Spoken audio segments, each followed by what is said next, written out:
नमस्ते दोस्त, स्वागत है आपका।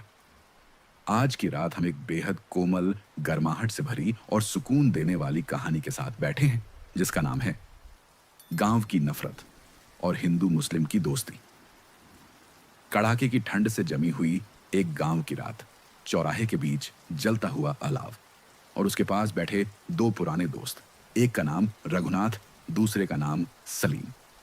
दोनों अलग अलग मजहब के, लेकिन ठंड से बचने के लिए नहीं, जिंदगी से लड़ने के लिए साथ बैठे हुए। उनकी हंसी, उनकी चुप्पी और अलाव की आंच गांव के कुछ लोगों को खटकती है। घर वाले फुसफुसाकर कहते हैं, लोग क्या कहेंगे, लेकिन सर्द रातें जानती हैं कि जब दिल सच्चा हो तो दोस्ती मजहब नहीं पूछती।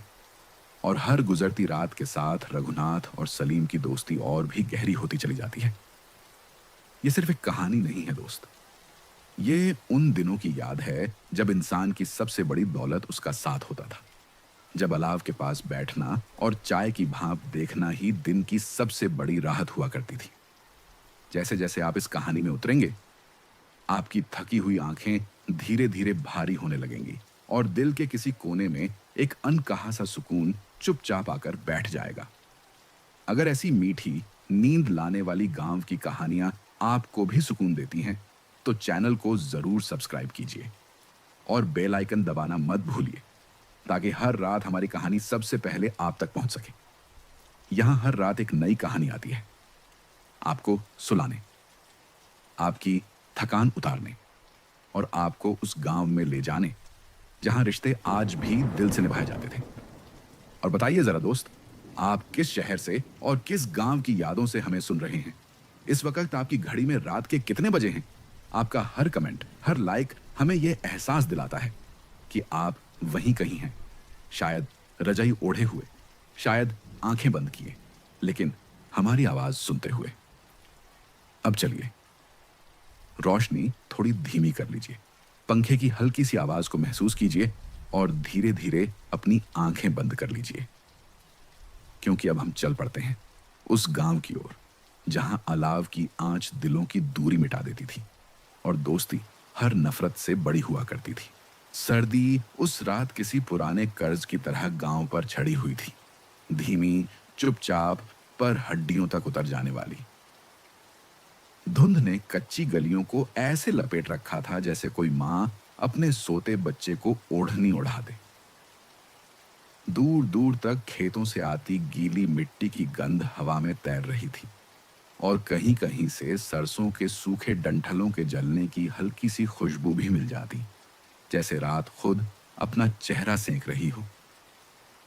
गांव का चौराहा, जो दिन में हंसी ठिठोली और सौदेबाजी से भरा रहता था, रात को एक अलग ही किस्म की खामोशी ओढ़ लेता। उसी चौराहे के बीचों बीच एक अलाव जल रहा था, न बहुत बड़ा न बहुत छोटा। लकड़ियां चटक चटक कर बोल रही थीं, मानो ठंड से लड़ते हुए अपनी अपनी कहानी सुना रही हूं। अलाव के चारों ओर धुएं का हल्का सा घेरा था, जिसमें आग की नारंगी लपटें कभी साफ दिखती, कभी धुंध में घुल जाती। रघुनाथ अपने घुटनों को शॉल में समेटे, हाथ आग की ओर बढ़ाए बैठा था। उसकी हथेलियों पर काम की महीन रेखाएं थीं, खेत की मिट्टी और मेहनत की। आंखों में एक ठहरी हुई सोच थी, जैसे किसी सवाल का जवाब देर से मिलने वाला हो। वह बीच बीच में आग की लपटों को देखता, फिर चौराहे की खाली पगडंडी की ओर, जहां से कोई भी गुजरता तो उसकी परछाई धुंध में फैले उभरती। फिर आदमी दिखता। उसके बगल में सलीम बैठा था। वह चुप था, पर उसकी चुप्पी में डर नहीं, सुकून था। उसने भी शॉल ओढ़ रखी थी, मगर शॉल के नीचे उसकी पीठ सीधी थी, जैसे उसे बैठने का ढंग किसी ने सिखाया ना हो, उसने खुद सीख लिया हो। सलीम की उंगलियां आग की गर्मी को पहचानती हुई आगे बढ़ती, फिर पीछे खिंच जाती, एक संतुलन जो वह हर चीज में रखता था। दोनों के बीच बात कम थी, समझ ज्यादा। कभी कभी सलीम हल्की सी मुस्कान के साथ रघुनाथ की ओर देख लेता, जैसे पूछ रहा हो, ठीक है, और रघुनाथ बिना बोले सिर हिला देता। हाँ। अलाव की रोशनी में दोनों के चेहरे कभी पास आते, कभी दूर हो जाते। धुंध उस रोशनी को ऐसे तोड़ती थी जैसे कांच पर उंगली फिराई जाए। दूर कहीं से मंदिर की घंटी की एक धीमी सी आवाज आई, बस एक बार, और फिर रात फिर से अपने सन्नाटे में लौट आई। आज ठंड कुछ ज्यादा है, रघुनाथ ने आखिरकार कहा। आवाज में कोई शिकायत नहीं थी, बस एक स्वीकारोक्ति। हाँ, सलीम बोला, शायद इसीलिए आग भी ज्यादा बोल रही है। उसने लकड़ी का एक टुकड़ा अलाव में डाल दिया। चिंगारियां उछली छोटी छोटी जैसे अंधेरे में तारे। चौराहे के किनारे मिट्टी की दीवार से सटी एक छोटी सी दुकान थी, मंगलू की। दुकान बंद थी, पर उसके सामने रखी लोहे की केतली से भाप उठ रही थी। मंगलू खुद अंदर बैठा था, लकड़ी की चौकी पर, कंबल ओढ़े। वह दरवाजे की ओर से बाहर झांकता, कभी आग की ओर, कभी दोनों दोस्तों की ओर। उसकी आंखों में सवाल थे, पर होंठों पर चुप्पी। चाय ठंडी हो जाएगी, मंगलू ने आखिर कहा, आवाज को हवा में छोड़ते हुए। सलीम उठा। उसने कदम संभाल कर रखे कच्ची जमीन पर फिसलन थी। केतली से चाय कुल्हड़ों में उटेली, भाप उठी और चाय की खुशबू ने ठंड को थोड़ी देर के लिए पीछे धकेल दिया। वह एक कुल्हड़ रघुनाथ को पकड़ाते हुए बोला, लो, पहले तुम। रघुनाथ ने कुल्हड़ लिया। उसकी उंगलियां गर्म मिट्टी से सटते ही सिहर गईं। उसने कुल्हड़ को दोनों हाथों से थामा, जैसे किसी भरोसे को थामता हो। धन्यवाद, वह बोला, और यह शब्द साधारण नहीं लगा। चाय की पहली घूंट के साथ ही दोनों की सांसों में गर्मी घुली। कुछ पल के लिए दुनिया वहीं सिमट गई, आग, धुंध, चाय और दोस्ती। लेकिन चौराहे की खामोशी पूरी नहीं थी। दूर अंधेरे में दो परछाइयां रुकी। फुसफुसाहट हुई, धीमी, सावधान। फिर एक परछाई आगे बढ़ी, जैसे देखना चाहती हो कि आग के पास कौन बैठा है। धुंध ने चेहरों को छिपा रखा था, पर नजरें साफ थीं, जिज्ञासु, संदेह से भरी। रघुनाथ ने अनजाने में अपनी शॉल कस ली। उसे एहसास हुआ कि सिर्फ ठंड नहीं थी, यह कुछ और था जो हवा में घुल रहा था। उसने सलीम की ओर देखा। सलीम ने भी वह नजर पकड़ ली, पर उसके चेहरे पर कोई बदलाव नहीं आया। वह जानता था रातें ऐसी ही होती हैं, सवाल पूछती हैं, जवाब नहीं देती। घर से कुछ कहा? सलीम ने बहुत धीरे पूछा, जैसे आग को सुनाना चाहता हो, हवा को नहीं। रघुनाथ ने चाय का आखिरी घूंट लिया, कुल्हड़ नीचे रखा। कहां तो बहुत कुछ, उसने कहा, पर मैं सुन नहीं पाया। यह कहते हुए उसने आग में झांका। लपटें ऊपर उठी, फिर बैठ गईं, जैसे किसी ने भीतर की बात सुन ली हो। मंगलू ने दूर से खांसकर अपनी मौजूदगी जताई।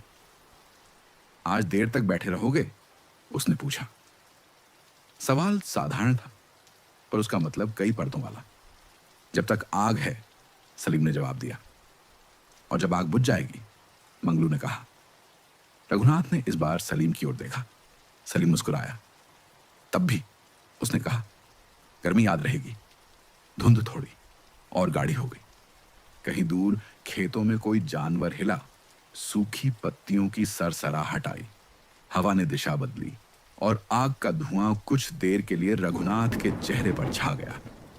उसकी आंखों में पानी भर आया, धुएं से या किसी और वजह से, कहना मुश्किल था। उसने आंखें पोंछी।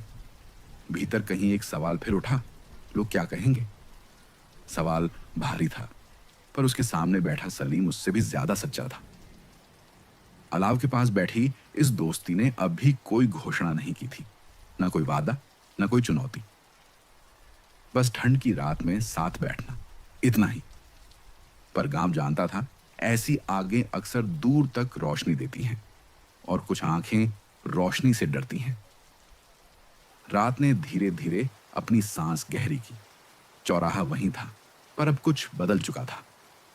आग के भीतर, धुंध के पार, दो लोगों के बीच एक कहानी ने जन्म ले लिया था। सुबह होने से पहले ही ठंड ने अपना असर और बढ़ा दिया था। रात के बचे हुए अंधेरे में गांव जैसे सांस रोक कर पड़ा था। कच्चे रास्तों पर जमी ओस चांदी सी चमक रही थी और खेतों से उठती ठंडी हवा सीधे सीने में उतर रही थी। चौराहे का अलाव अब भी सुलग रहा था। लपटें छोटी हो चुकी थीं, मगर अंगारे भीतर भीतर जल रहे थे, ठीक वैसे ही जैसे कुछ बातें भीतर ही भीतर सुलगती रहती हैं। रघुनाथ ने शॉल को कंधों पर और कस लिया। रात भर बैठने के बाद अब बदन में हल्की अकड़न थी। उसने आसपास देखा, चौराहा खाली नहीं था। कुछ लोग इधर उधर खड़े थे, सीधे आग की ओर नहीं देखते हुए भी सब कुछ देख रहे थे। नजरें चुप थीं, पर उनके पीछे सवाल खड़े थे। सलीम ने यह सब पहले ही महसूस कर लिया था। वह चुपचाप बैठा रहा, जैसे उसे पता हो कि हर सुबह कुछ ना कुछ नया लेकर आती है, कभी धूप, कभी ताना। उसने हाथ बढ़ाकर आग में एक सूखी लकड़ी रखी। लकड़ी ने चटक कर आवाज की और कुछ चिंगारियां हवा में उछल गईं। आज लोग जल्दी जाग गए, सलीम ने यूं ही कहा, जैसे मौसम की बात कर रहा हो। रघुनाथ ने बिना देखे जवाब दिया, नींद सबको नहीं आती। उसकी आवाज में थकान थी, पर डर नहीं, फिलहाल नहीं। मंगलू अपनी दुकान का दरवाजा आधा खोल चुका था। भीतर अंधेरा था, मगर चूल्हे पर रखी केतली उबलने लगी थी। भाप की पतली लकीर बाहर निकलकर हवा में घुल गई। उसने दोनों की ओर देखा और फिर चौराहे पर खड़े लोगों की ओर। उसकी भौहें तन गईं।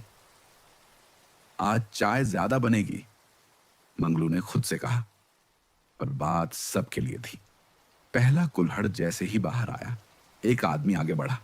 उसने कुल्हड़ लिया, पर पीने से पहले उसकी नजर रघुनाथ और सलीम पर गई। नजर कुछ पल ठहरी रही, फिर वह मुड़ा और बिना कुछ बोले किनारे चला गया। रघुनाथ ने यह सब देखा। उसकी उंगलियां अपने आप मुट्ठी में बदल गईं। उसने आग की ओर देखा, जैसे वहीं कोई जवाब मिल जाएगा। मत सोचो, सलीम ने बहुत धीरे कहा, चाय ठंडी हो जाएगी। रघुनाथ हल्का सा हंसा। हंसी अधूरी थी। चाय तो फिर गर्म हो सकती है, उसने कहा, पर बातें। सलीम ने बात पूरी नहीं होने दी। बातें वही होती हैं जिन्हें हम जगह देते हैं। उसी समय भैरों सिंह चौराहे पर आया। उसकी चाल में आत्मविश्वास था, ऐसा आत्मविश्वास जो अपने पीछे लोगों को खींच लाता है। उसने आते ही आग की ओर देखा, फिर जानबूझकर नजरें रघुनाथ और सलीम पर टिका दी। उसके होंठों पर एक हल्की सी मुस्कान आई। मुस्कान नहीं, जैसे कोई हिसाब लगा रहा हो।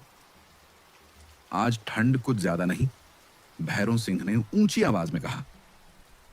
ठंड तो हर साल पड़ती है, मंगलू ने जवाब दिया, बिना आंख मिलाए।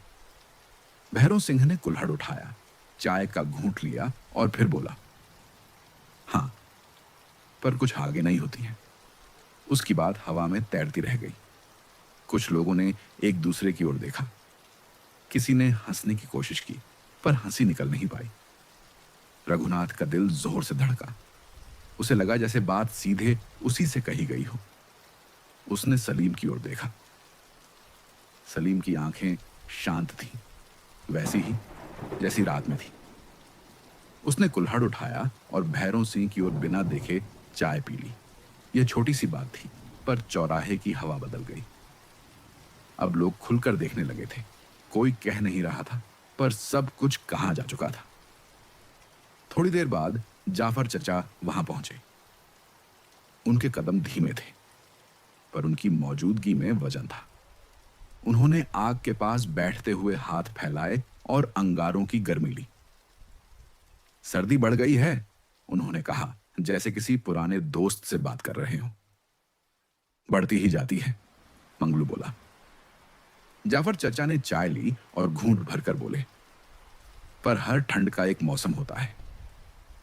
उनकी नजर रघुनाथ और सलीम पर गई। कुछ पल के लिए रुकी, फिर आगे बढ़ गई। भैरों सिंह ने यह सब देखा। वह मुस्कुराया, पर मुस्कान आंखों तक नहीं पहुंची। मौसम बदलते देर नहीं लगती चचा, उसने कहा। जाफर चचा ने सिर हिलाया। हां, बोले, पर रिश्ते बदलने में वक्त लगता है। यह वाक्य किसी पत्थर की तरह गिरा।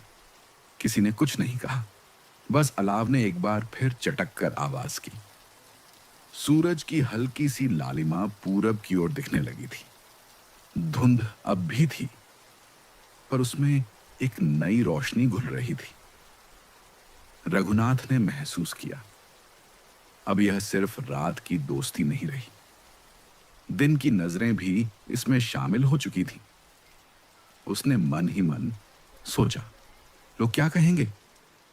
पर उसी पल उसे यह भी लगा, अगर मैं उठ गया तो क्या मैं खुद से नजर मिला पाऊंगा? सलीम ने कुल्हड़ नीचे रखा और खड़ा हो गया। चलूं?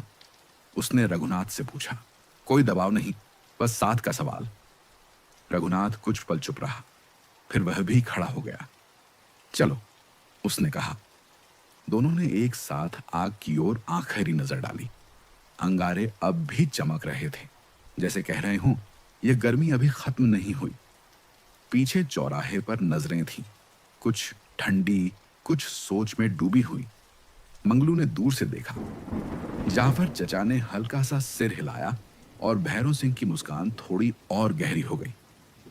सुबह पूरी तरह नहीं आई थी, पर दिन ने अपनी मौजूदगी दर्ज करा दी थी, और इसी के साथ दोस्ती की यह आग अब सबके सामने थी, बिना ढंके, बिना माफी मांगे। रघुनाथ जब घर पहुंचा तो आंगन में धूप की पहली धार उतर चुकी थी। मिट्टी की दीवारें रात की ठंड अभी तक थामे हुए थीं। छूते ही हथेलियों में सिहरन उतर आए। दरवाजे के पास रखी लकड़ी की खाट पर ओस की नमी जमी थी, जैसे रात ने वहां अपना निशान छोड़ दिया हो। भीतर से चूल्हे की धीमी आंच की गंध आ रही थी, गीली लकड़ी, धुआं और उबलते पानी की मिली-जुली खुशबू। इंद्र काकी चूल्हे के पास बैठी थी। उनके चेहरे पर सुबह की थकान नहीं, बल्कि रात भर की जागी हुई चिंता थी। उन्होंने रघुनाथ की आहट सुनी, पर मुड़ी नहीं, बस चूल्हे की लकड़ी को सरकाया ताकि आंच बराबर रहे। इतनी देर? उन्होंने बिना देखे पूछा। आवाज में सवाल कम, फिक्र ज्यादा थी। रघुनाथ ने जूते बाहर उतारे, मिट्टी झाड़ी। चौराहे पर रुक गया था, उसने कहा, सीधी बात, बिना सजावट। इंद्र काकी ने इस बार गर्दन घुमाई। उनकी आंखों में कुछ पल के लिए राहत दिखी, फिर वह जगह किसी और भाव ने ले ली। रुकना ठीक है, उन्होंने कहा, पर हर जगह रुकना नहीं। रघुनाथ समझ गया, बात आग या ठंड की नहीं थी। उसने खाट पर बैठते हुए हाथ मल ली। उंगलियों में अब भी अलाव की गर्मी की याद थी। आज लोग देख रहे थे, इंद्र काकी बोली। सुबह सुबह दो औरतें कुएं पर बात कर रही थीं, नाम भी लिया गया। रघुनाथ ने सिर उठाया। किसका? तुम्हारा, उन्होंने कहा। फिर एक पल रुककर जोड़ा, और उसके साथ बैठे आदमी का। यह उसके साथ बैठे आदमी कहना ही सब कुछ कह देता था। रघुनाथ के भीतर कुछ खिंच गया। उसने खिड़की से बाहर देखा। पीपल की शाखाएं हवा में हिल रही थीं, पत्तियां आपस में टकराकर धीमी आवाज कर रही थीं। काकी, वह बोला, मैं गलत क्या कर रहा हूं? इंद्र काकी ने चूल्हे की ओर देखा।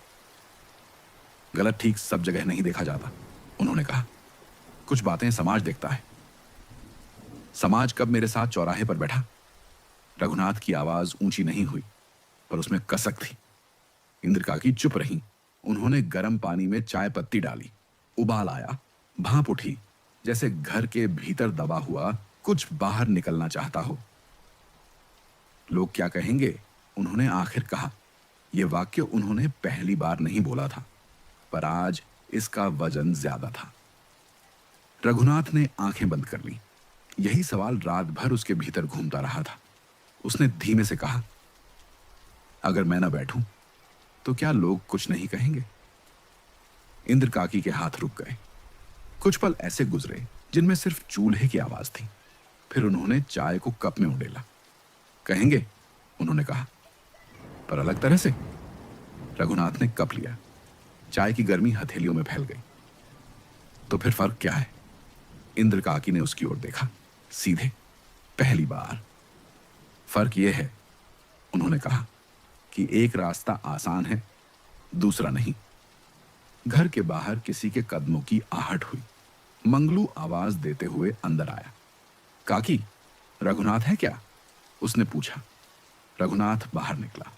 मंगलू ने इधर उधर देखा, फिर धीमे से बोला, चौराहे पर बात फैल रही है, भैरव सिंह सुबह से घूम रहा है। रघुनाथ ने गहरी सांस ली। किस बात की? तुम समझ ही रहे हो, मंगलू ने कहा। आज जाफर चचा भी आए थे, उन्होंने कुछ नहीं कहा, पर चेहरा बता रहा था। रघुनाथ ने सिर हिलाया। धन्यवाद, उसने कहा। खबर के लिए नहीं, ईमानदारी के लिए। मंगलू चला गया। रघुनाथ कुछ देर वहीं खड़ा रहा। घर की दीवार, आंगन की मिट्टी, चूल्हे की आंच, सब परिचित था। बाहर की दुनिया भी वहीं थी, पर अब नजरें बदली हुई थी। उसी समय सलीम की याद आई। उसकी शांत आंखें, बिना सवाल की दोस्ती। रघुनाथ को लगा शायद सलीम के घर में भी कोई चौखट होगी जहां ऐसे ही सवाल खड़े होंगे। उसने चाय का आखिरी घूंट लिया, कप नीचे रखा। इंद्र काकी दरवाजे पर आ खड़ी हुई। आज मत जाओ, उन्होंने कहा। कम से कम आज। रघुनाथ ने उनकी ओर देखा। मां जैसी फिक्र थी, पर उसमें डर घुला था। उसने धीरे से कहा, अगर आज नहीं गया तो कल कैसे जाऊंगा? इंद्र काकी के चेहरे पर एक पल के लिए कुछ टूटता हुआ सा दिखा। उन्होंने कुछ कहना चाहा, पर शब्द नहीं निकले, बस सिर झुका लिया। रघुनाथ ने बाहर कदम रखा। धूप अब तेज हो रही थी। रास्ते पर लोग थे, कोई सामने से, कोई किनारे से। कुछ ने देखा, कुछ ने नजरें फेर ली। हर नजर एक सवाल थी। उसने मन में तय कर लिया, आज जवाब नहीं देगा, पर पीछे भी नहीं हटेगा। दूर चौराहे की ओर अलाव की राख अभी भी पड़ी होगी। आग बुझ चुकी थी, पर निशान रह गए थे। और रघुनाथ जानता था, कुछ निशान मिट्टी से नहीं, दिल से जुड़ते हैं। उसने चाल तेज की। भीतर का डर साथ था, पर अब उसके साथ एक और चीज थी, ठंडी नहीं, गरम। उसे बस यह देखना था, यह गर्मी कब तक टिकती है। दोपहर का सूरज सिर के ऊपर आ चुका था, पर ठंड ने अभी हार नहीं मानी थी। धूप में खड़े होने पर बदन को थोड़ी राहत मिलती, मगर जरा सा साया मिलते ही सिहरन लौट आती। गांव के पीपल के नीचे आज कुछ अलग हलचल थी। वहां आम तौर पर दोपहर को सन्नाटा रहता, पर आज लोग जमा हो रहे थे, जैसे किसी अदृश्य डोर ने सबको खींच लिया हो। पीपल की मोटी जड़ों के पास भैरव सिंह खड़ा था। उसने साफ सुथरा कुर्ता पहना था, सिर पर मफलर ऐसे डाला हुआ जैसे ठंड से ज्यादा उसे अपनी बातों की गर्मी बचानी हो। उसकी आंखें घूम घूम कर लोगों को तौल रही थीं। कौन आया, कौन नहीं, सब सुन ले, उसने ऊंची आवाज में कहा। मैं कोई झगड़ा नहीं चाहता। यह कहते हुए उसके होंठों पर एक हल्की मुस्कान आई, वही मुस्कान जो बात शुरू होने से पहले भरोसा दिलाती है और अंत तक पहुंचते पहुंचते शक बो देती है। लोग गोल बनाकर खड़े हो गए। कोई जमीन पर बैठा, कोई दीवार से टिक गया। दूर से मंगलू भी आ गया। चाय की केतली हाथ में नहीं थी, पर आदत से वह वहीं खड़ा हो गया जहां बातें पकती हैं। जाफर चचा भी पहुंचे। उन्होंने पीपल की जड़ के पास बैठते हुए आंखें मूंद लीं, जैसे सुनने से पहले समझना चाहते हो। भैरव सिंह ने बात शुरू की। गांव की रीत रिवाज हम सब जानते हैं, उसने कहा। यहां हर आदमी अपनी मर्यादा में रहता आया है। कुछ लोगों ने सिर हिलाया, किसी ने खासकर सहमति जताई। पर पिछले कुछ दिनों से, भैरव सिंह ने आवाज थोड़ी धीमी की, कुछ चीजें बदलती दिख रही हैं। उसने नाम नहीं लिया, पर नजरें सब समझा रही थीं। हवा में एक चुप्पी फैल गई, भारी, सवालों से भरी। उसी समय रघुनाथ भी वहां पहुंच गया। वह किनारे खड़ा रहा, बीच में जाने की जल्दी नहीं। उसकी मौजूदगी से हलचल हुई। कुछ नजरें सीधे उस पर टिक गईं, कुछ ने तुरंत जमीन देख ली। भैरव सिंह ने जैसे अनजाने में उसकी ओर देखा।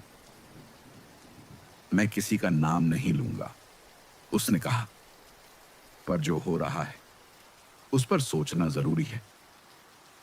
रघुनाथ ने अपने हाथ आपस में कस लिए। उसे लगा यह आग सामने नहीं, उसके चारों ओर जलाई जा रही है। जाफर चचा ने आंखें खोली। बात साफ कहो भैरों, उन्होंने कहा। धुंध में बोलोगे तो सब अपने अपने मतलब निकालेंगे। भैरों सिंह हंसा। चचा, मैं तो साफ ही बोल रहा हूं, बस इतना कि गांव में बैठने उठने का भी एक तरीका होता है। किसने तोड़ा? जाफर चचा ने पूछा। कुछ पल खामोशी रही, फिर किसी ने पीछे से कहा, चौराहे पर रोज रात बैठना भी तरीका है क्या? यह आवाज भीड़ से आई थी, पर असर सीधा पड़ा। रघुनाथ ने महसूस किया यह पहली बार नहीं होगा जब भीड़ के पीछे से कोई बात आगे बढ़ती है। भैरों सिंह ने मौका पकड़ लिया। बस यही तो सवाल है, उसने कहा। आज आग के पास बैठना है, कल क्या? यह कल क्या? हवा में लटक गया। लोगों की भौहें सिकुड़ी। उसी वक्त सलीम भी वहां पहुंच गया। वह सीधे भैरों सिंह के सामने नहीं गया, बस रघुनाथ के पास आकर खड़ा हो गया। उसका कंधा रघुनाथ के कंधे से छू गया, एक छोटा सा इशारा जो किसी भाषण से बड़ा था। भीड़ में सरसराहट हुई। मंगलू ने यह सब देखा। उसका मन हुआ कुछ कहे, पर उसने खुद को रोका। उसकी चुप्पी में भी डर था। भैरों सिंह की आंखें चमकी।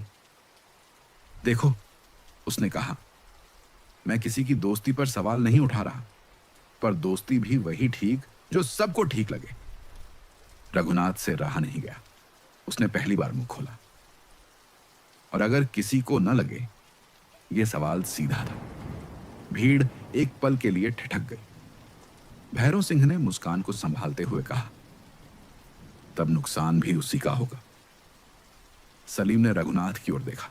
नजर में रोक नहीं, बस समझ थी। फिर वह आगे बढ़ा।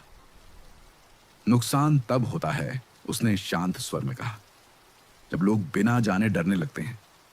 किसी ने हूं की आवाज की, किसी ने सिर हिलाया। जाफर चचा ने हाथ उठाया। बहुत हुआ, उन्होंने कहा। पंचायत बात सुलझाने के लिए होती है, आग बढ़ाने के लिए नहीं। भैरों सिंह ने हल्की सी झुककर बात खत्म की। मैंने तो अपना फर्ज निभाया, उसने कहा। बाकी सब अपनी समझ। लोग धीरे धीरे बिखरने लगे, पर बिखराव के साथ सवाल भी फैल गए। रघुनाथ और सलीम वहीं खड़े रहे, एक दूसरे के पास, भीड़ से अलग। मंगलू पास आया। अब बात खुल गई है, उसने कहा। छुपी नहीं रही। रघुनाथ ने दूर पीपल के पत्तों को हिलते देखा। धूप छनकर जमीन पर गिर रही थी, टुकड़ों में। हां, उसने कहा, अब सब सामने है। सलीम ने बस इतना कहा, सामने आई चीज से भागा नहीं जाता। भैरों सिंह दूर खड़ा यह सब देख रहा था। उसके चेहरे पर संतोष था, जैसे पहला दांव चल दिया गया हो। पीपल की छाया के नीचे पंचायत खत्म हो चुकी थी, पर गांव के भीतर एक नई दरार खुल गई थी। और उस दरार के बीच दो लोग अब और साफ दिख रहे थे। पंचायत के बाद गांव कुछ ऐसा हो गया था जैसे किसी ने कुएं में कंकड़ फेंक दिया हो। पानी ऊपर से शांत, भीतर तरंगे। लोग अपने अपने काम में लगे दिखते थे, पर हर बातचीत के पीछे वही एक बात घूम रही थी। खेतों में हल चलते हुए भी कान चौराहे की ओर थे, और घरों की चौखट पर बैठे लोग रास्ते से गुजरते हर कदम को गिन रहे थे। सलीम उस दोपहर अपने घर की ओर लौटा। उसका घर गांव के उस सिरे पर था जहां रास्ते पतले हो जाते हैं और आवाजें धीरे। मिट्टी की दीवारों पर पुरानी दरारें थीं, जिनमें समय ने अपने निशान छोड़े थे। आंगन में धूप छनकर गिर रही थी, पर सलीम की चाल में कोई जल्दी नहीं थी, जैसे वह हर कदम सोच समझ कर रख रहा हो। उसने दरवाजा बंद किया, भीतर बैठ गया। कमरे में एक अजीब सी शांति थी, ऐसी शांति जिसमें आदमी अपनी ही सांसें सुनने लगता है। सलीम ने दीवार से टिककर आंखें मूंद ली। पंचायत की बातें फिर से कानों में गूंजने लगी। भैरों सिंह की आवाज, लोगों की फुसफुसाहट, रघुनाथ की उठती हुई नजरें। उसकी खामोशी नई नहीं थी। गांव उसे हमेशा से चुप ही जानता था। लोग कहते, सीधा आदमी है। पर कोई यह नहीं पूछता था कि यह चुप्पी कहां से आई। उसने उठकर आंगन के कोने में रखा पुराना संदूक खोला। भीतर कुछ कपड़े थे और नीचे एक छोटा सा कपड़ा बंधा हुआ। उसने कपड़ा खोला। अंदर एक पुराना कागज और एक छोटी सी धातु की अंगूठी थी। अंगूठी को उसने हथेली पर रखा। धूप उस पर पड़ी और चमक उठी। उसी चमक में उसे बीते दिन दिखे जब वह पहली बार इस गांव में आया था। तब भी बातें हुई थीं, नजरें उठी थीं। तब उसने जवाब नहीं दिया था। उसने सोचा था वक्त के साथ सब ठीक हो जाएगा। आज वही वक्त फिर सामने खड़ा था। शाम ढलने लगी। सलीम बाहर निकला। रास्ते में दो बच्चे खेलते खेलते चुप हो गए। एक ने दूसरे की बांह खींची। संकेत साफ था। सलीम ने देखा पर कुछ कहा नहीं। उसने बस कदम बढ़ाए। चौराहे पर पहुंचा तो मंगलू की दुकान खुली थी। केतली फिर से उबल रही थी। मंगलू ने सलीम को देखा और आवाज दी, आओ। सलीम बैठ गया। थोड़ी देर बाद रघुनाथ भी आ गया। दोनों के बीच कुछ पल खामोशी रही। वही खामोशी जो बातें करने से पहले जरूरी होती है। आज पंचायत के बाद रघुनाथ ने कहना शुरू किया, पर वाक्य पूरा नहीं हुआ। मैं जानता हूं, सलीम ने कहा। उसकी आवाज में कोई शिकवा नहीं था। तुम्हें भी आसान नहीं होगा। रघुनाथ ने उसकी ओर देखा। तुम चुप क्यों रहते हो? यह सवाल सीधा था और देर से पूछा गया था। सलीम ने चाय का घूंट लिया। कुल्हड़ को देर तक हाथ में थामे रखा। फिर बोला, क्योंकि मैंने देखा है, बातें कभी कभी आदमी से भारी हो जाती हैं, पर चुप्पी भी तो बोझ बन जाती है। रघुनाथ ने कहा। सलीम हल्का सा मुस्कुराया। हां, उसने कहा, पर बोझ उठाना मैंने सीख लिया है। मंगलू पास खड़ा सब सुन रहा था। उसने धीरे से कहा, पर हर बोझ अकेले नहीं उठाया जाता। उसी समय जाफर चचा आए। उन्होंने दोनों को साथ बैठे देखा और पास आकर बैठ गए। खामोशी अच्छी होती है, उन्होंने कहा, पर जब लोग तुम्हारी चुप्पी को अपनी भाषा समझने लगे तब बोलना पड़ता है। सलीम ने उनकी ओर देखा। और अगर बोलने से आग बढ़े? जाफर चचा ने आग की ओर इशारा किया। आग बढ़े या बुझे, यह इस पर है कि उसमें क्या डाला जा रहा है। रघुनाथ ने गहरी सांस ली। भैरों सिंह आग डाल रहा है, उसने कहा। सलीम जानता था। वह यह भी जानता था कि भैरों सिंह सिर्फ एक आदमी नहीं, बल्कि कई सोचों की आवाज है। रात उतरने लगी। धुंध फिर से चौराहे की ओर बढ़ रही थी। सलीम ने उठते हुए कहा, मैं आज भी आऊंगा। रघुनाथ ने उसकी ओर देखा। आंखों में सवाल था। अगर बात और बिगड़ी? सलीम ने शॉल ठीक की। तो बिगड़ने का सामना करेंगे। मंगलू और जाफर चचा ने एक दूसरे की ओर देखा। यह साधारण जवाब नहीं था, इसमें डर भी था और हिम्मत भी। दूर अंधेरे में भैरों सिंह की परछाई एक दीवार से लगी खड़ी थी। वह चौराहे की ओर देख रहा था, जैसे इंतजार कर रहा हो कि खामोशी कब टूटे। और सलीम जानता था, जब खामोशी टूटती है तो आवाज सिर्फ शब्दों की नहीं होती, कभी कभी वह इतिहास बन जाती है।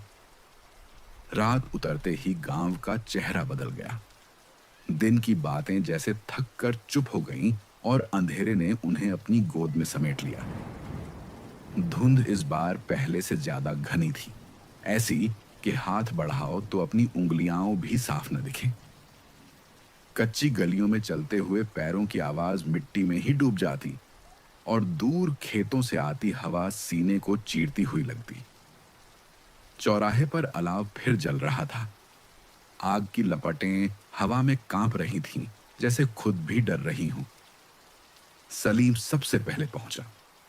उसने लकड़ियां सलीके से रखी, आग को संभाला, जैसे किसी बीमार की देखभाल कर रहा हो। थोड़ी देर बाद रघुनाथ आया। उसने बिना कुछ कहे आग के पास बैठते हुए हाथ फैलाए। दोनों के बीच वही पुरानी समझ थी, पर आज उसमें एक नया तनाव भी था। मंगलू दुकान के बाहर खड़ा था। केतली रखी थी, पर वह चाय नहीं उड़ेल रहा था। उसकी आंखें रास्ते पर टिकी थीं, कौन आता है कौन नहीं। आज धुंध ज्यादा है, रघुनाथ ने कहा। धुंध बढ़े तो आवाजें पास लगती हैं, सलीम बोला। जैसे उसकी बात सच हो। दूर मंदिर की घंटी बज उठी। 1, 2, 3 बार। आवाज धुंध को चीरती हुई आई और फिर कहीं खो गई। रघुनाथ ने सिर उठाया। घंटी की आवाज उसे हमेशा शांति देती थी, पर आज उसमें चेतावनी भी थी। ऐसा लगता है, उसने कहा, जैसे कोई देख रहा हो। लोग देख ही रहे हैं, सलीम ने जवाब दिया, बस अंधेरे में। थोड़ी देर में जाफर चचा आए। उन्होंने आग के पास बैठते हुए कहा, ठंड इंसान को पास लाती है, पर डर उसे दूर करता है। मंगलू ने चाय उंडेलनी शुरू की। कुल्हड़ों से उठती भाप आग के धुएं में मिलकर एक अजीब सा बादल बना रही थी। गंध, चाय, धुआं, मिट्टी सब एक साथ घुल गई। तभी कुछ परछाइयां उभरी। लोग थे, गांव के ही। वे आग से थोड़ी दूरी पर रुक गए। किसी ने बैठने की हिम्मत नहीं की। नजरें टिक गईं, सीधी, बिना झपके। भैरव सिंह की आवाज अंधेरे से आई, आज फिर बैठे हो? वह पास आया। आग की रोशनी में उसका चेहरा आधा दिख रहा था, आधा छाया में। कहीं और जगह नहीं मिली? उसने पूछा।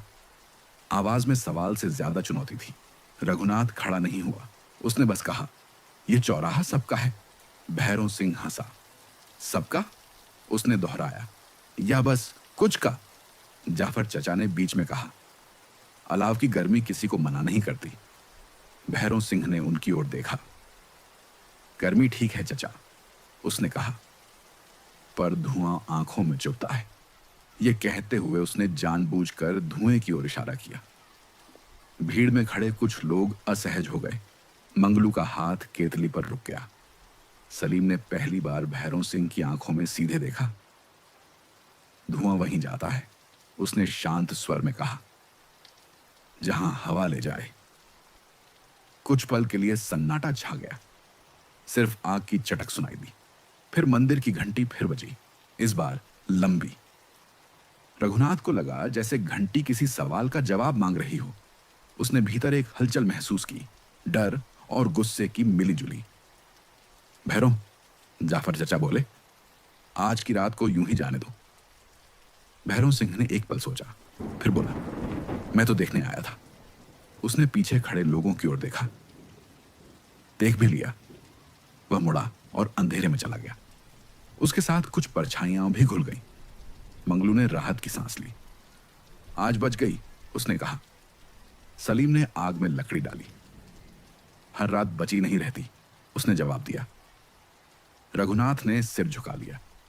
उसके मन में इंद्र काकी का चेहरा आया, उनकी चिंता, उनका डर। फिर उसने सलीम की ओर देखा, उसकी शांति। अगर एक दिन यह आग बुझाने की कोशिश हुई? उसने पूछा। सलीम ने बिना सोचे कहा, तो हम राख से भी गर्मी निकाल लेंगे। धुंध और गाढ़ी हो गई। घंटी की आखिरी आवाज दूर तक गूंजी। चौराहे पर बैठे ये 4 लोग जानते थे, ये सिर्फ ठंड की रात नहीं थी, ये उस कहानी का मोड़ था जहां से पीछे लौटना आसान नहीं होता। अगली सुबह गांव कुछ ज्यादा ही जल्दी जाग गया। सूरज निकलने से पहले ही बातें निकल पड़ी थीं। एक गली से दूसरी, एक चौखट से अगली। हवा में ठंड थी, पर शब्दों में गर्मी। किसी ने कहा, कल रात बहुत कुछ हुआ। किसी ने जोड़ा, आग के पास बहस हो गई थी। और फिर वही होता है जो हर गांव में होता है। सच छोटा होता गया, झूठ फैलता गया। रघुनाथ खेत की मेड़ पर खड़ा हल ठीक कर रहा था। मिट्टी गीली थी, जूतों से चिपकती जा रही थी। उसे किसी के पीछे से बोलने की आवाज सुनाई दी। भैया, एक युवक बोला, सुना है कल रात तुमने बहुत ऊंची आवाज में बात की। रघुनाथ ने सिर उठाया। किससे? उसने पूछा। युवक ने कंधे उचकाए। बस सुना है, यही सुना है। उस दिन का सबसे भारी शब्द था। थोड़ी ही देर में मंगलू दौड़ता हुआ आया। उसकी सांसें तेज थीं। बात बिगड़ रही है, उसने कहा। भैरव सिंह गांव में घूम घूम कर कुछ और ही कहानी सुना रहा है। रघुनाथ का दिल बैठ सा गया। क्या? कह रहा है। मंगलू ने आवाज धीमी की कि तुमने रात को धमकी दी कि आग बुझाने नहीं दोगे। रघुनाथ को लगा जैसे किसी ने उसके हाथ से हल छीन लिया हो। मैंने ऐसा कुछ नहीं कहा। मैं जानता हूं, मंगलू बोला, पर लोग नहीं जानते या जानना नहीं चाहते। उसी वक्त सलीम वहां पहुंचा। उसकी आंखों में थकान थी, शायद उसे भी रास्ते में कुछ सुनने को मिला था। मैंने भी सुना, उसने कहा। कह रहे हैं कि हम झगड़ा चाहते हैं। रघुनाथ ने गहरी सांस ली। यह झूठ है। सलीम ने सिर हिलाया। झूठ ही तो चिंगारी होता है। दोपहर होते होते गांव के कई घरों के दरवाजे आधे बंद हो गए।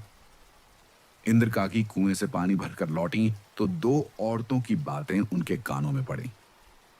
ऐसे लोगों से दूर रहो, एक ने कहा। आज दोस्ती, कल क्या? इंद्र काकी का हाथ कांप गया। घड़ा जमीन पर रखते रखते बजा। वह बिना कुछ कहे घर चली आई। अंदर आकर बैठ गई। मन में डर था और गुस्सा भी। चौराहे पर भैरव सिंह लोगों के बीच खड़ा था। उसकी आवाज साफ थी, भरोसे से भरी। मैं तो बस बता रहा हूं, वह कह रहा था। कल रात माहौल अच्छा नहीं था। किसने देखा? किसी ने पूछा। भैरव सिंह ने हल्का सा इशारा किया। लोग थे। लोग थे, बस यही काफी था। जाफर चचा दूर खड़े ये सब देख रहे थे। उन्होंने आगे बढ़कर कहा, बिना देखे बात फैलाना ठीक नहीं। भैरव सिंह ने मुस्कुराकर जवाब दिया, चचा, कभी कभी सच दिखता नहीं, महसूस होता है। जावर चचा ने कुछ कहना चाहा, पर भीड़ की आवाजें भारी पड़ गईं। शाम तक आग लग चुकी थी, बोलियों में, नजरों में। जब रघुनाथ और सलीम चौराहे पर पहुंचे तो माहौल बदला हुआ था। लोग पास नहीं आए। कुछ ने पीठ फेर ली। मंगलू की दुकान खुली थी, पर उसकी आंखों में डर था। आज मत बैठो, मंगलू ने धीरे से कहा। रघुनाथ ने चारों ओर देखा। वही चौराहा था, वही पीपल, पर हवा अलग थी। अगर आज नहीं बैठे, उसने कहा, तो कल कोई और बैठने से डरेगा। सलीम ने हामी भरी। झूठ को जगह चाहिए। हम जगह छोड़ देंगे तो वह फैल जाएगी। वे बैठ गए। आग जलाई। कुछ देर तक कुछ नहीं हुआ। फिर अंधेरे से आवाज आई, यही है वो आग। किसी ने पत्थर उछाला। वह आग से दूर गिरा, पर आवाज तेज थी। मंगलू सिहर गया। जाफर चचा आगे बढ़े। बस, उन्होंने कहा, इतना काफी है। पत्थर फेंकने वाला देखा नहीं, पर संदेश पहुंच चुका था। रघुनाथ के भीतर डर उठा, सच से नहीं, झूठ से। उसने सलीम की ओर देखा। सलीम ने आग की ओर देखा। लपटें अब भी जल रही थीं, थोड़ी कांपती हुई, पर बुझी नहीं। दूर भैरव सिंह छाया में खड़ा यह सब देख रहा था। उसके चेहरे पर संतोष था, जैसे चिंगारी ठीक जगह गिरी हो। रात गहरी होने लगी। मंदिर की घंटी बजी, इस बार धीमी, उदास, और गांव समझ चुका था। अब यह सिर्फ दोस्ती की बात नहीं रही, यह उस झूठ की कहानी बन रही थी जिसे सच बनने से रोकना होगा। रात उस दिन जल्दी उतर आई थी, जैसे गांव ने खुद अंधेरा बुला लिया हो। धुंध ने फिर से गलियों को ढंक लिया, इस बार कुछ ज्यादा ही भारी। चौराहे पर जलता अलाव दूर से एक थकी हुई आंख की तरह दिख रहा था, जो जागना चाहता है। पर पलकों का बोझ बढ़ता जा रहा है। हवा में ठंड थी, पर उससे ज्यादा ठंड लोगों की निगाहों में उतर आई थी। मंगलू की दुकान खुली थी, पर आज केतली उबलते हुए भी खुश नहीं लग रही थी। वह बार बार दरवाजे की ओर देखता, फिर आग की ओर। कुल्हड़ करीने से रखे थे, नए, साफ, जैसे उसे पता हो कि आज किसी चीज का टूटना तय है। रघुनाथ और सलीम साथ आए। उनके कदमों में हिचक नहीं थी, पर चाल में सावधानी थी। दोनों ने बिना बोले आग के पास जगह ली। जाफर चचा पहले से बैठे थे, हाथ आग की ओर, आंखें धुंध में खोई हुई। आज हवा अलग है, जाफर चचा ने कहा। आज हवा में बातों का धुआं है, सलीम ने जवाब दिया। कुछ ही देर में लोग जुटने लगे। कोई दूर खड़ा, कोई पास। किसी ने बैठने की हिम्मत नहीं की। फुसफुसाहटें चल पड़ी, धीमी, काटने वाली। मंगलू ने चाय उंडेलनी शुरू की। पहला कुल्हड़ उठते ही हाथ कांप गया। भैरव सिंह की आवाज पीछे से आई, आज भी? वह आगे आया, चेहरे पर वही नपी तुली मुस्कान, आंखों में हिसाब। रघुनाथ ने शांत स्वर में कहा, आज भी। भैरव सिंह ने कुल्हड़ उठाया, चाय की भाप सूंघी, फिर बोला, देखो, मैं किसी का नुकसान नहीं चाहता, पर नुकसान होने से पहले चेतावनी देना भी जरूरी है। जाफर चचा ने सिर उठाया। चेतावनी और डर में फर्क होता है। भीड़ में किसी ने खांस कर आवाज दबाई, किसी ने जमीन पर थूक दिया, माहौल कसने लगा। तभी एक हाथ आगे बढ़ा। किसका था? कोई ठीक से नहीं देख पाया। कुल्हड़ टकराया और अगले ही पल छन्ना, मिट्टी का कुल्हड़ जमीन पर टूट गया। चाय फैल गई, भाप उठी और मिट्टी में गहरी लकीर बन गई। आवाज तेज थी, सन्नाटा उससे भी तेज। मंगलू का चेहरा पीला पड़ गया। क्यों? उसके मुंह से निकला बस एक शब्द। रघुनाथ खड़ा हो गया। उसकी मुट्ठियां कस गईं, पर आवाज संभली हुई थी। किसने किया? किसी ने जवाब नहीं दिया। कुछ लोग पीछे हट गए। धुंध में चेहरे गुम हो गए, जैसे गलती भी धुंध में छिप गई हो। भैरव सिंह ने कंधे उचकाए। अरे, गलती से हो गया होगा। उसकी आवाज में हल्कापन था, जैसे कुछ भी गंभीर न हुआ हो। सलीम ने जमीन पर फैली चाय को देखा। उसने झुककर टूटे हुए टुकड़े उठाए। हाथ कट गया, हल्का सा। खून की एक बूंद मिट्टी पर गिरी। उसने कपड़ा निकालकर बांध लिया। गलतियां, उसने शांत स्वर में कहा, कभी कभी जानबूझकर की जाती हैं। यह वाक्य किसी ने नहीं काटा। जाफर चचा ने भारी आवाज में कहा, बस करो। उसी पल भीड़ में से एक पत्थर उछला। वह आग के पास आकर रुका। लपटें हिल गईं, पर बुझी नहीं। मंगलू पीछे हट गया। उसके मुंह से निकला, आज दुकान बंद। यह कहना ही था कि आग के पास खड़े लोग दो हिस्सों में बंट गए, कुछ आगे, कुछ पीछे। रघुनाथ ने सलीम की ओर देखा। दोनों के बीच बिना शब्दों के समझ बनी। आज गुस्सा नहीं, संयम। भैरव सिंह ने देखा कि बात हाथ से निकल सकती है। उसने हाथ उठाकर कहा, देखो, मैं झगड़ा नहीं चाहता। यह कहते हुए वह पीछे हटा, जैसे आग की गर्मी से बच रहा हो। जाफर चचा ने मंगलू के टूटे कुल्हड़ की ओर देखा। हर टूटन आवाज करती है, उन्होंने कहा। कुछ आवाजें देर तक गूंजती हैं। रात और गहरी हो गई। मंदिर की घंटी बजी, इस बार बीच में रुकती हुई। धुंध ने फिर सबको ढक लिया। लोग धीरे धीरे छुटने लगे, पर मन में सवाल छोड़कर। मंगलू ने टूटे टुकड़े समेटे। रघुनाथ ने हाथ बंधाए। सलीम ने आग में लकड़ी डाली। लपटें फिर सीधी हुई। कुल्हड़ टूट गया, मंगलू ने कहा, पर चाय की खुशबू अभी है। सलीम ने आग की ओर देखा, और गर्मी भी। रघुनाथ ने सिर हिलाया। पर आज से बात बदल गई है। जाफर चचा उठ खड़े हुए। हां, उन्होंने कहा, अब यह सिर्फ बैठने की बात नहीं रही। दूर अंधेरे में भैरव सिंह की परछाई ठहरी हुई थी, जैसे हिसाब लगा रही हों।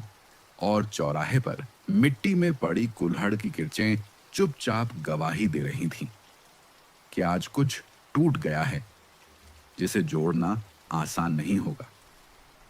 अगली सुबह गांव पर एक भारी चुप्पी उतर आई, जैसे रात की घटना ने सबकी जबान बांध दी हो। टूटे कुल्हड़ की खबर हर घर तक पहुंच चुकी थी, पर कोई उसे खुलकर दोहराना नहीं चाहता था। लोग रास्ते बदल बदल कर चल रहे थे, और हर मोड़ पर वही सवाल दबा हुआ था, अब क्या होगा? जाफर चचा सुबह सुबह ही अपने आंगन में बैठ गए। सामने पीपल की सूखी पत्तियां गिरी थीं, जिन्हें उन्होंने झाड़ू से एक ओर किया। उनकी आंखें शांत थीं, पर भीतर हलचल थी। उन्होंने बहुत कुछ देखा था, झगड़े भी, सुलह भी, पर यह मामला उन्हें अलग लगा था। कुछ देर में रघुनाथ पहुंचा। उसने झुककर पैर छुए। सलीम भी साथ था। बिना बोले, बिना हड़बड़ी। जाफर चचा ने दोनों को पास बैठने का इशारा किया।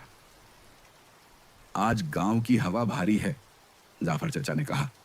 जब हवा भारी हो तो शब्द तौलकर बोलने पड़ते हैं। रघुनाथ ने सिर झुका लिया। कल जो हुआ, उसने कहना चाहा। कल की बात कल तक रहने दो, जाफर चचा ने उसे रोका। आज की सोचो, सलीम ने पहली बार पहल की। आज क्या किया जाए? जाफर चचा कुछ पल चुप रहे।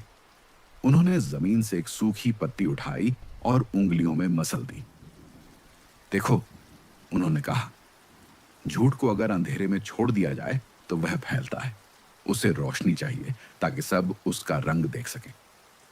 रोशनी मतलब? रघुनाथ ने पूछा। सामने बात, जाफर चचा बोले। सबके सामने। सलीम समझ गया। आप कह रहे हैं? हाँ, जाफर चचा ने कहा। चौराहे पर, वहीं जहां आग जलती है।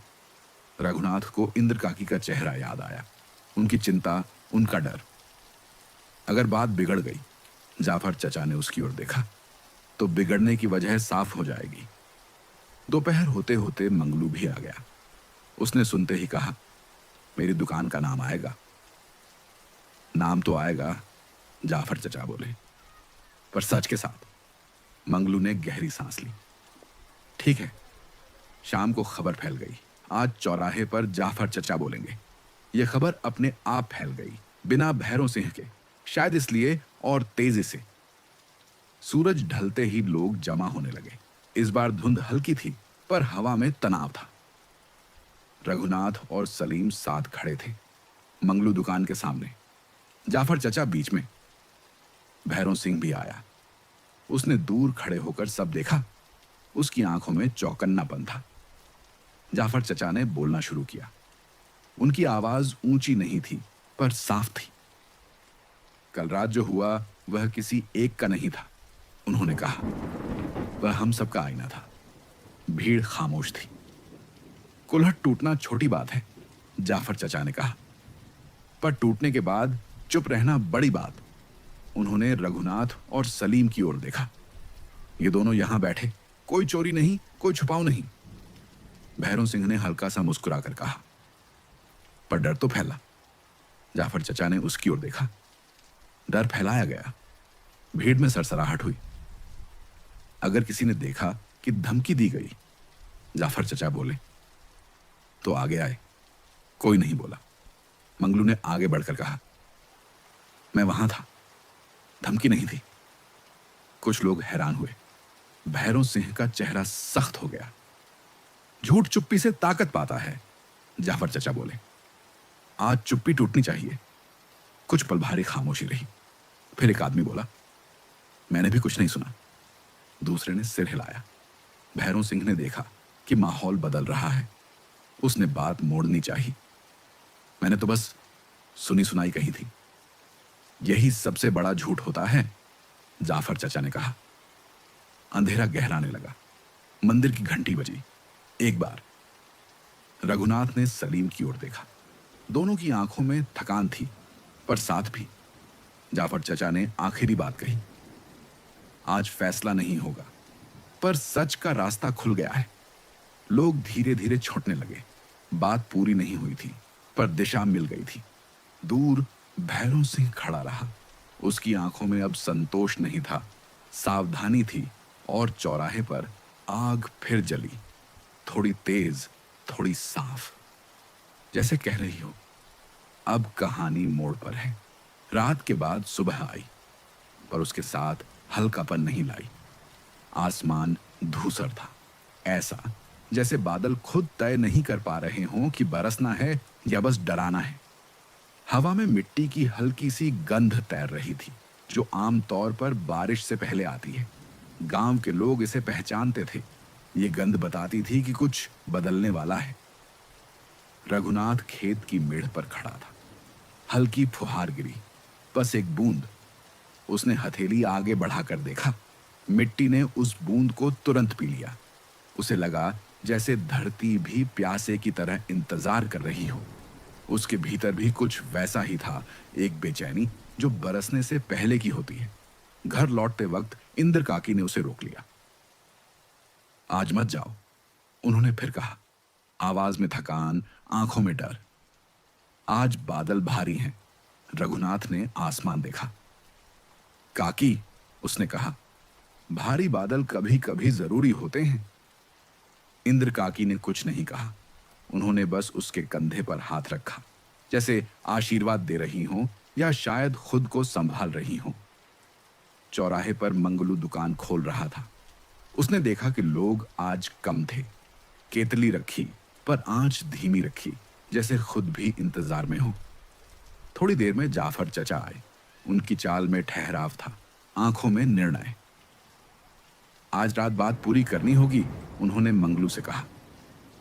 और अगर बात बिगड़ गई, मंगलू ने पूछा, तो बारिश उसे धो देगी, जाफर चचा बोले।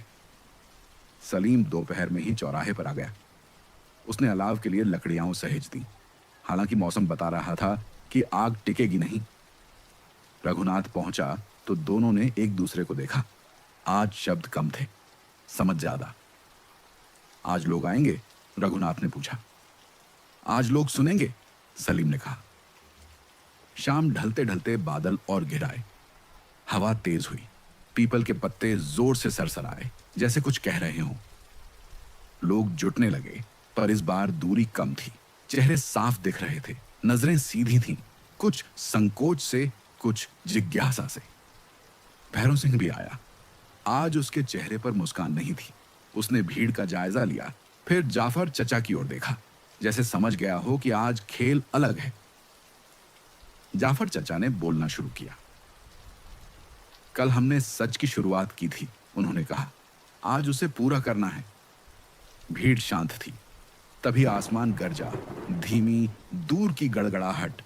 पहली बूंद गिरी, फिर दूसरी। धूल बैठने लगी, मिट्टी की खुशबू तेज हो गई। किसी ने धमकी दी, ये कहाँ गया? जाफर चचा बोले। आज अगर किसी ने सुना हो तो आगे आए। कोई आगे नहीं बढ़ा। बारिश तेज हुई। कुछ लोग शॉल कसने लगे। मंगलू ने कहा, मेरी दुकान के सामने हुआ, मैंने नहीं सुना। एक और आदमी बोला, मैं भी वहीं था। भैरव सिंह ने आगे बढ़कर कहा, मैंने तो बस सुनी हुई बात कही थी। जाफर चचा ने उसे देखा। सुनी हुई बात आग होती है, उन्होंने कहा। आज बारिश है। बारिश ने अलाव की आग को दबा दिया। लपटें सिसक कर बुझ गईं। धुआं उठा, फिर हवा में घुल गया। लोग सिहर गए, कुछ ठंड से, कुछ एहसास से। सलीम ने राख की ओर देखा। आग बुझ गई, उसने कहा। रघुनाथ ने हाथ आगे बढ़ाया। राख अब भी गर्म थी। गर्मी अभी है। भैरव सिंह ने भीड़ की ओर देखा। इस बार उसकी बात में ताकत नहीं थी। आज इतना ही, उसने कहा और पीछे हट गया। बारिश तेज हो चुकी थी। लोग घरों की ओर लौटने लगे, पर लौटते कदम हल्के थे, जैसे कुछ बोझ पानी में बह गया हो। चौराहे पर रह गए रघुनाथ, सलीम, मंगलू और जाफर चचा। चारों भीग रहे थे। जाफर चचा ने आसमान की ओर देखा। पहली बारिश झूठ की धूल बैठा देती है, उन्होंने कहा। मंगलू ने हंसने की कोशिश की। मेरे कुल्हड़ भी धुल गए। सलीम ने राख से मिट्टी हटाई। अब नई आग लगेगी, उसने कहा। रघुनाथ ने दूर मंदिर की ओर देखा। घंटी बजी, बारिश में घुली हुई। उसे लगा जैसे गांव ने एक सांस ली हो। रात गहरी थी, बारिश लगातार, पर उसी पानी में एक नई शुरुआत भी बह रही थी, धीमी पर साफ। और चौराहा जानता था अब कहानी अपने आखिरी मोड़ की ओर बढ़ रही है। बारिश थम चुकी थी, पर उसकी नमी अब भी गांव की सांसों में अटकी हुई थी। कच्ची गलियां चमक रही थीं, जैसे किसी ने उन्हें धोकर नया कर दिया हो। हवा ठंडी थी, पर उसमें ताजगी थी। रात धीरे धीरे गहरी हो रही थी और चांद बादलों के पीछे से झांक कर फिर छिप जा रहा था, मानो खुद भी फैसला न कर पा रहा हो। रघुनाथ उस रात घर में टिक नहीं पाया। इंद्र काकी ने बिना कुछ कहे उसे देखा, न रोका न टोका। बस दिए की बात ही ठीक की और धीमे से बोली, ध्यान रखना। यह शब्द डर से नहीं, भरोसे से भरे थे। चौराहे पर पहुंचा तो सन्नाटा था। अलाव नहीं जल रहा था, सिर्फ राख पड़ी थी, ठंडी और गीली। रघुनाथ वहीं बैठ गया। उसने मिट्टी उठाकर हथेली में मली। अब भी उसमें हल्की सी गर्मी थी, जैसे कल की आग आज भी भीतर हो। थोड़ी देर में सलीम आया। उसके कपड़े अभी भी बारिश से थोड़े नम थे। उसने रघुनाथ को देखा और बिना कुछ कहे पास बैठ गया। दोनों की खामोशी आज अलग थी। ये चुप्पी डर की नहीं, इंतजार की थी। आज लोग नहीं आए, रघुनाथ ने कहा। आज लोग देख रहे हैं, सलीम ने जवाब दिया, बिना चारों ओर देखे। मंगलू अपनी दुकान से बाहर निकला। उसने केतली नहीं रखी। आज चाय नहीं, उसने कहा। आज बात। जाफर चचा भी आ गए। उनकी चाल धीमी थी पर आंखें चौकन्नी। आज की रात छोटी नहीं होगी, उन्होंने कहा। दूर कहीं कदमों की आहट हुई। फिर और परछाइयां उभरी। कुछ पास आई, कुछ रुक गई। कोई बैठा नहीं पर कोई लौटा भी नहीं। भैरव सिंह आखिर में आया। आज उसके चेहरे पर न मुस्कान थी न चुनौती, बस एक अजीब सी सख्ती, जैसे भीतर कुछ टूट रहा हो पर वह मानने को तैयार ना हो। उसने चारों को देखा और बोला, आज यहां क्यों बैठे हो? सलीम ने शांत स्वर में कहा, क्योंकि आज भागने का मन नहीं। रघुनाथ उठा। उसकी आवाज कांपी नहीं पर भारी थी। कल कहां गया था कि हमने धमकी दी, आज पूछते हैं किसे? भीड़ खामोश रही। किसी ने कदम आगे नहीं बढ़ाया। भैरव सिंह ने कहा, बात अब पुरानी हो चुकी है। जाफर चचा आगे आए। झूठ पुराना नहीं होता, उन्होंने कहा। वह या तो मान लिया जाता है या छोड़ा जाता है। मंगलू ने पहली बार ऊंची आवाज में कहा, मेरी दुकान के सामने हुआ था, मैंने देखा। कोई धमकी नहीं थी। एक और आदमी बोला, मैं भी वहीं था। फिर एक और। खामोशी दरकने लगी। भैरव सिंह का चेहरा बदल गया। तो क्या मैं अकेला झूठा हूं? उसने कहा, आवाज में पहली बार झुंझलाहट। सलीम खड़ा हुआ। यह सवाल झूठ का नहीं, उसने कहा, यह डर का है। यह शब्द हवा में ठहर गया। डर, सलीम ने आगे कहा, हम सबका है, किसी का ज्यादा, किसी का कम। पर डर के नाम पर अगर हम सच को चल दें तो फिर गांव क्या बचेगा? रघुनाथ ने बात संभाली। हम दोस्त हैं, उसने कहा। इसमें छुपाने जैसा कुछ नहीं। भीड़ में हलचल हुई। कुछ सिर झुके, कुछ आंखें उठी। भैरव सिंह ने चारों ओर देखा। पहली बार उसे लगा कि लोग उसकी तरफ नहीं हैं, कम से कम वैसे नहीं जैसे पहले थे। उसने गहरी सांस ली। मैंने गलती की, उसने कहा। शब्द भारी थे पर निकले। मुझे लगा अगर अभी नहीं रोका तो क्या? जाफर चचा ने पूछा। भैरव सिंह चुप रहा। फिर बोला, तो मेरी बातों की कीमत कम हो जाएगी। यह सच था, कड़वा पर साफ। रात और गहरी हो गई। चांद बादलों से बाहर आ गया। उसकी रोशनी चौराहे पर फैल गई, नरम, ठंडी। जाफर चचा ने आखिरी बात कही, आज फैसला हो गया। दोस्ती अपराध नहीं है, झूठ अपराध है। कोई ताली नहीं बजी, कोई शोर नहीं हुआ, पर लोगों के कंधे हल्के हो गए। वे धीरे धीरे लौटने लगे, कुछ सोचते हुए, कुछ चुपचाप। भैरव सिंह सबसे आखिर में गया। जाते जाते उसने पीछे मुड़कर देखा। नजर में हार नहीं, थकान थी। चौराहे पर फिर वही 4 लोग रह गए। मंगलू ने राख हटाकर सूखी लकड़ी रखी। आग जली, धीमी, स्थिर। सलीम ने हाथ बढ़ाए। इम्तिहान था, उसने कहा। रघुनाथ ने आग की ओर देखा।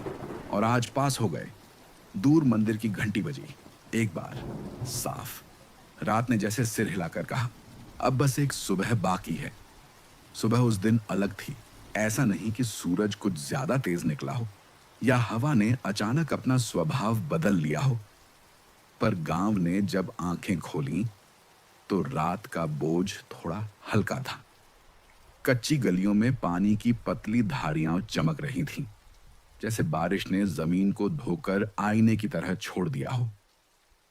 मिट्टी से उठती सोंधी गंध हवा में फैली थी, नई, साफ और भरोसे से भरी। रघुनाथ घर से निकला तो इंद्र काकी आंगन में तुलसी को पानी दे रही थीं। उन्होंने उसे देखा और पहली बार बिना चिंता के मुस्कुराई। आज चाय पीकर जाना, उन्होंने कहा। यह कोई आदेश नहीं था, एक संकेत था कि रात बीत चुकी है। रघुनाथ ने सिर हिलाया। लौटकर उसने कहा। चौराहे की ओर जाते हुए उसने देखा, लोग रास्ता नहीं बदल रहे थे। कोई सामने से आकर रुक गया। किसी ने सिर हिलाकर अभिवादन किया। शब्द कम थे, पर नजरें सीधी थीं। वह समझ गया, सब कुछ अचानक ठीक नहीं हुआ है, पर कुछ टूटकर सही दिशा में जुड़ गया है। चौराहे पर मंगलू पहले से था। दुकान खुली थी, केतली उबल रही थी, और इस बार उसकी भाप में डर नहीं था। आज कुल्हड़ पूरे हैं, उसने हंसते हुए कहा। जाफर चचा पीपल के नीचे बैठे थे। उनके हाथ में पुरानी छड़ी थी, पर चेहरे पर हल्कापन। रात लंबी थी, उन्होंने कहा, पर सुबह साफ है। सलीम थोड़ी देर बाद आया। उसके कपड़े साधारण थे, पर चाल में वही शांत भरोसा। उसने रघुनाथ को देखा और बिना कुछ कहे पास बैठ गया। दोनों के बीच आज खामोशी अलग थी। यह खामोशी सवालों की नहीं, जवाबों की थी। मंगलू ने चाय दी। रघुनाथ ने कुल्हड़ उठाया। इस बार हाथ नहीं कांपा। आज चाय कुछ ज्यादा गर्म है, उसने कहा। गर्मी डर से नहीं, सलीम बोला, हिम्मत से आती है। धीरे धीरे लोग आने लगे। कोई बैठ गया, कोई खड़ा रहा। कोई बोला नहीं, पर कोई टकराया भी नहीं। दूर से भैरों सिंह आता था दिखा। उसके कदम आज भारी नहीं थे, बस थके हुए। वह पास आकर रुका। सुबह, उसने कहा। सुबह, जाफर चचा ने जवाब दिया। कुछ पल खामोशी रही, फिर भैरों सिंह बोला। कल जो हुआ ठीक नहीं था। रघुनाथ ने उसकी ओर देखा। गलतियां रात में होती हैं, उसने कहा, सुबह उन्हें समझने के लिए होती है। भैरों सिंह ने सिर झुकाया। उसने और कुछ नहीं कहा। वह किनारे जाकर खड़ा हो गया, बीच में नहीं, बाहर भी नहीं। मंगलू ने एक नया कुल्हड़ उठाया और चाय उड़ेलते हुए बोला, चौराहा वही है, बस बैठने का ढंग बदल गया है। पीपल के पत्ते हवा में हिले। दूर मंदिर की घंटी बजी, इस बार बिना किसी रुकावट के। उसकी आवाज साफ थी, जैसे किसी ने रास्ता खोल दिया हो।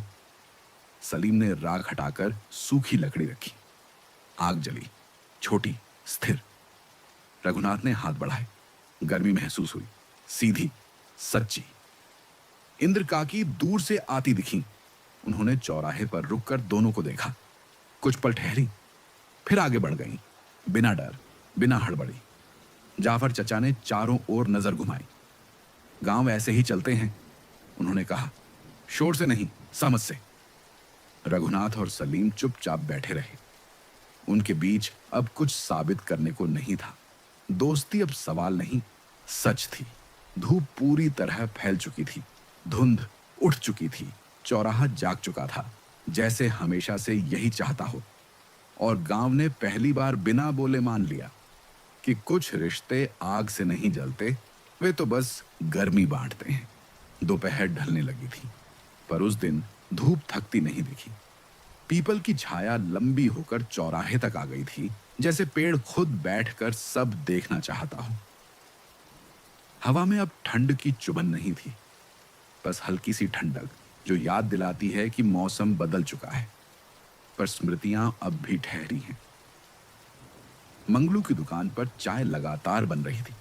कुल्हड़ों की खनक में अब डर नहीं, आदत थी।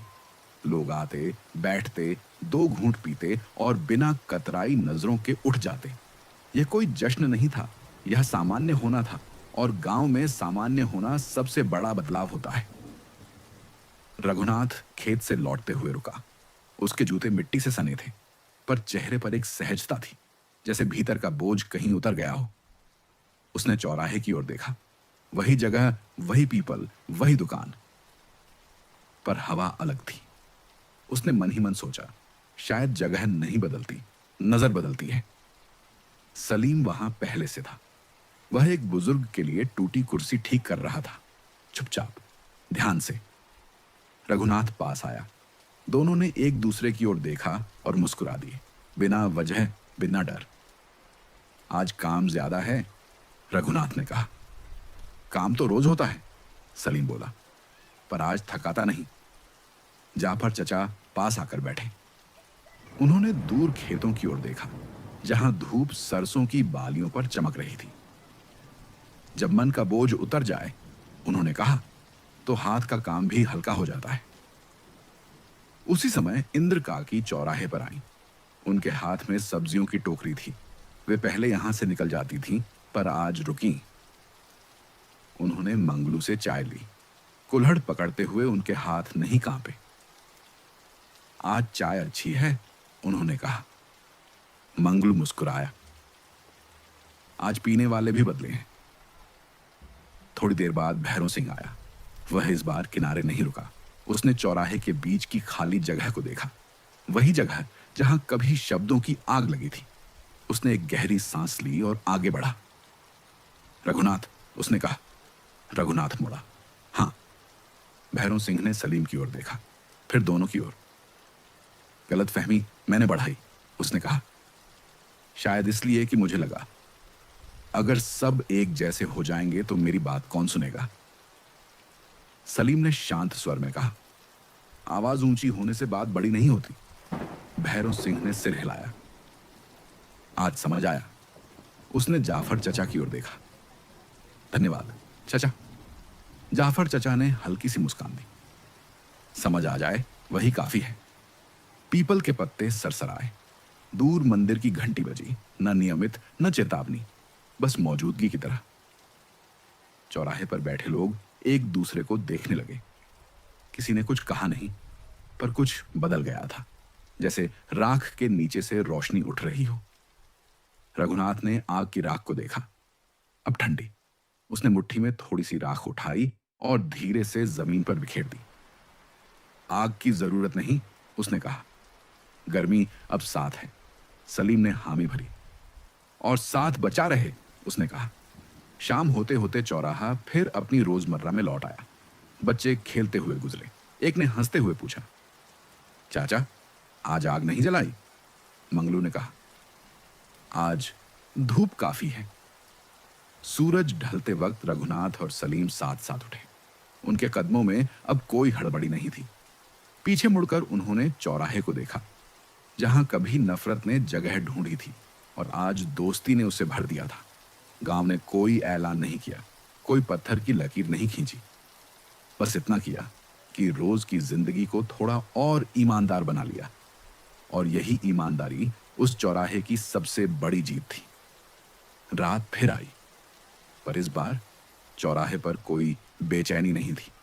आसमान साफ था, चांद पूरा और ठहरा हुआ। पीपल की छाया जमीन पर ऐसे फैल रही थी जैसे किसी ने जानबूझकर सबको एक ही छत दे दी हो। ठंड अब भी थी, मगर उसमें चुभन नहीं, बस याद दिलाने वाली ठंड, जो पास बैठने की वजह बनती है, डर नहीं। मंगलू ने अलाव जलाया। लकड़ी ने धीमी आवाज की। कोई चटक नहीं, कोई उछाल नहीं। आग स्थिर थी, जैसे उसे भी सीख मिल गई हो। केतली रखी गई, चाय बनी, कुल्हड़ सजे, इस बार नए नहीं, वही पुराने। जैसे यह बताना जरूरी हो कि सब कुछ बदला नहीं है, बस देखने का तरीका बदला है। रघुनाथ और सलीम साथ आए। उनके कदमों में अब न हिचकती न घोषणा। वे बैठे उसी जगह, उसी ढंग से। जाफर चचा पास आकर बैठे, छड़ी जमीन पर टिकाई और हाथ आग की ओर बढ़ाए। इंद्र काकी कुछ दूरी पर खड़ी रही, फिर खुद चलकर पास आ बैठी। उनके चेहरे पर अब सवाल नहीं थे। थोड़ी देर में भैरव सिंह भी आया। उसने आग की ओर देखा, फिर लोगों की ओर। आज उसने बीच में बैठने की जिद नहीं की और किनारे खड़े रहने की आदत भी नहीं निभाई। वह खाली जगह में बैठ गया, जहां पहले कोई नहीं बैठता था। आज हवा ठीक है, मंगलू ने कहा, क्योंकि आज किसी की सांस भारी नहीं। जाफर चचा बोले। आग की लपटें ऊपर उठी, फिर शांत हो गई। चाय की खुशबू हवा में घुली। दूर खेतों से आती नमी की महक ने शाम को पूरा कर दिया। किसी ने बच्चों की हंसी सुनी, किसी ने कुत्ते के भौंकने की आवाज। सब कुछ अपनी जगह पर था। भैरव सिंह ने चुप्पी तोड़ी। मुझे लगता था, उसने कहा, कि गांव को संभालने के लिए डर जरूरी होता है। सलीम ने आग की ओर देखते हुए कहा, गांव डर से नहीं, भरोसे से चलते हैं। रघुनाथ ने सिर हिलाया, और भरोसा रोज कमाया जाता है। इंद्र काकी ने चाय का घूंट लिया। कभी कभी बेटों से सीखना पड़ता है, उन्होंने कहा, और यह कहते हुए उन्होंने रघुनाथ की ओर देखा, फिर सलीम की ओर। उनकी आंखों में संकोच नहीं था। मंगलू हंसा। तो आज सब पास हो गए? जाफर चचा ने मुस्कुराकर जवाब दिया, इम्तिहान कोई एक रात का नहीं होता, पर आज सवाल बदल गए हैं। चौराहे पर बैठे लोग चुप थे, पर यह चुप्पी खाली नहीं थी। इसमें थकान नहीं, संतोष था। कोई ताली नहीं बजी, कोई नारा नहीं लगा, किसी ने किसी को गले नहीं लगाया, फिर भी सब कुछ जुड़ा हुआ था। दूर मंदिर की घंटी बजी, एक बार, न जल्दी न देर से। चांद ने पीपल की पत्तियों के बीच से झांक कर आग की ओर देखा, जैसे खुद भी तसल्ली करना चाहता हो। रघुनाथ उठा, सलीम भी उठा। दोनों ने एक साथ आग की ओर आखिरी नजर डाली। लपटें स्थिर थीं, भरोसेमंद। कल फिर? मंगलू ने पूछा। कल भी, सलीम ने कहा। और उसके बाद? मंगलू ने मुस्कुराकर पूछा। रघुनाथ ने जवाब दिया, जब तक चौराहा है।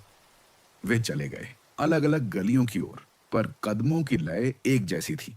पीछे चौराहा रह गया, वही मिट्टी, वही पीपल, वही आग। बस एक फर्क था।